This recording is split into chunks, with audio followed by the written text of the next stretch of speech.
ते सगळ्या बँकेवाल्याचे मला फोन आला, आता भाऊ कसं करायचा. बँकेच्या सगळ्या मालकांचे मला फोन आले की भाऊ आता तुमचं नाव सांगून राहिले, त्या मायक्रो फायनान्सवाल्यांचे फोन आले. म्हटलं तू ये माझ्याकडे माणसं पाठव, तुला सांगतो कसं राहते. तर म्हणून तिने काय माणसं पाठवलं, माझ्याकडे नाही पाठवून राहिला, त्या बायांकडे नाही पाठवून राहिला.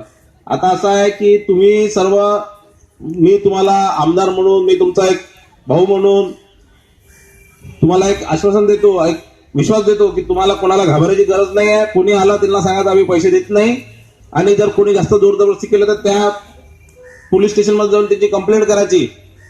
ठीक आहे. आणि याच्यानंतर असे आम्ही काही घेणार नाही.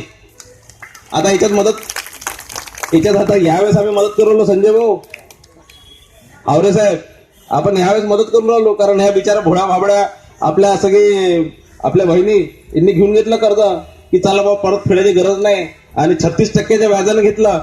याच्यानंतर घ्यायचं नाही. ठीक आहे. तर आम्ही आता तुमच्या पाठीशी आहे, तुम्ही काही भ्यायची गरज नाही, पण याच्या पुढे घ्यायचं नाही. आपण सर्वांनी इथे मला बोलावलं त्याबद्दल आपला सर्वांचा आभार, धन्यवाद.